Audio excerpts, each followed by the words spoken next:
Hello and welcome to Trade Room, where we help you become a better binary options trader through price action trading strategies. In today's video, we're going to be showing you a 1-minute expiry price action trading strategy that when you implement properly can yield some crazy good results. So let's get to it. Before we get started though, I must let you know that it is important to only invest money that you can afford to lose. Do not invest money that you cannot afford to lose. If you do this, it will result in bad trading results because your mind will not be in the right place when placing trades. So let's get to the strategy. Okay, it's important to first go over the chart that we're looking at. In this example, we're going to be looking at Euro USD. However, you can trade this on any asset on the IQ option platform. We are doing a 1-minute expiry, so make sure your expiration is set to the lowest possible expiration. Just hit the minus button until it does not go any further down.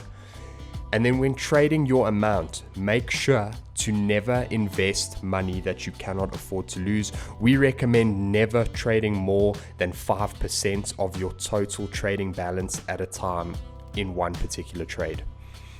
The chart we are looking at is a 1-minute candlestick chart, so make sure 1 minute is set here, make sure candles are set over here.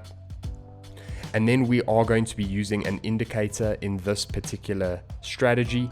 Make sure you are using a momentum indicator, and the one we are particularly going to be using in this strategy is the relative strength index, RSI. We are going to leave everything as is. We're not going to make any changes here. We're going to have a baseline period of 14, an overbought level of 70, and an oversold level of 30. You can just hit apply. And now let's get to the strategy. So this strategy is a 1-minute expiry, and it is a divergence price action strategy. It yields extremely good results. So let me first explain what divergence is in case you don't know. Divergence is where you have a contradiction in price to what you are seeing on your indicator. Okay, so in particular, we need price to either, on the indicator, we need price to either enter the overbought or oversold area before we even start to look if there's going to be divergence. We do have a divergence set up right here. We're going to use this as our first example.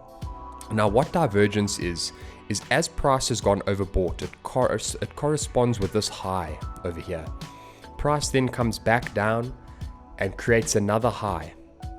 The high that it has created here is higher than the previous, and I'll indicate that with a trend line just so you can see that it is clearly going higher. So as you can see, let me zoom in a little bit. Price has hit a high there, come back down and hit a higher high, as you can clearly see by the upward slope of the trend line. However, we have a contradiction on the indicator, and I will indicate that with a line as well. As you can see, we've got a high corresponding with a high over here, and then we have a higher high which contradicts our indicator. Our indicator has not created a higher high, however, it has created a lower high. This tells us that momentum may be shifting to the downside, and we want to look for sell positions. So when we have divergence on the overbought area of the RSI, we are only looking for sell positions. If we have divergence on the oversold area of the RSI, which we do not in this case, we would be looking for buy positions. Okay, so what we're going to be doing now is, now that we have our divergence, I'm just going to remove these lines. Once we have our divergence, we want to look for a sell position, but we are not just going to blindly sell the market. We are going to look for a pinpoint entry and a 1-minute expiry. Okay, so what we have is a high and then a low. This low forms a resistance. We have then got a high and another low. Here we have a new resistance that has been formed. Then we have the high again, which completes our divergence, as I've showed already. Then what we are looking for, after we have spotted divergence, we are looking for the most recent area of resistance to be broken and retested for a trade. So that is our most recent area of resistance. right over there. That is our most recent area of resistance. What we are then looking for is for price to clearly break this area of resistance and then come back up to retest it. And that is where we will hit in our pinpoint trade. Okay. And as you can see, this would have ended up being a solid profit. So we've got our divergence set up. We have then marked off our previous level of resistance or support in this case. It is broken and turned into resistance. Excuse me, I was calling this resistance. This is support at the moment. It only becomes resistance once it's been broken. So price is then broken. We then want that area of resistance to be retested so we can take a 1 minute sell trade.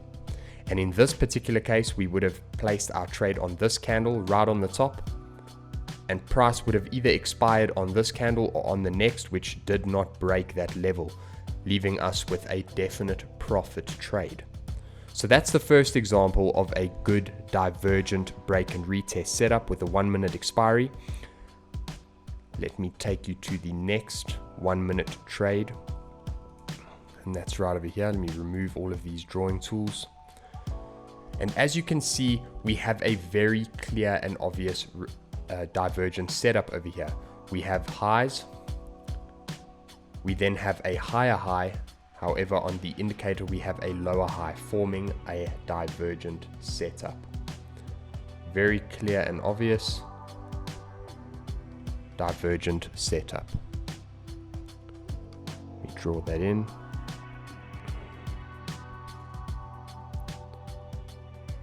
So we have a contradiction of our price moving upwards and our indicator showing us that we have potentially shifted momentum to the downside.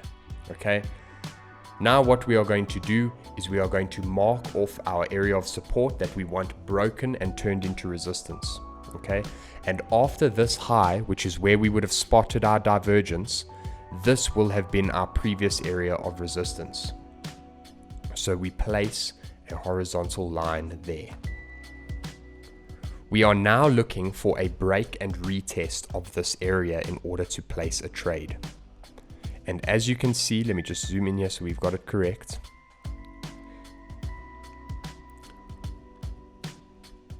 That's our area of resistance where the candles have touched. We want a clear break and retest. Now here on this candle, we had a break, but not a clean break with no retest. We want price to break below and then come back up for the retest, which we had here, a break below. We then want price to retest so we can place our 1 minute trade, which we will have done on this candle. Price would have then either ended on this candle or the next, leaving us with a definite profit trade. Let's go to our third and final example of a divergent break and retest trade. And that would have been right over here.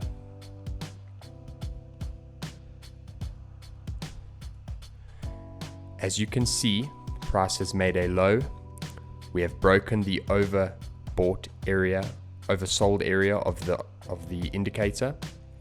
Price has then come back up and created a lower low, which you can see has created a higher low on the indicator, meaning that we are now looking to take a trade.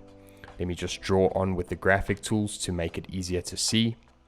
We have a low and a lower low, and then we have a low and a higher low, creating a contradiction of our indicators. So what we want to see next is a break and retest of our previous level of resistance, which will then turn to support once we have broken. So we will have placed our horizontal line on these wicks. That is our previous level of resistance once we had spotted our divergence right over here. We then wait for a clean break, which we have had, a retest of that, which we would have placed our trade right there.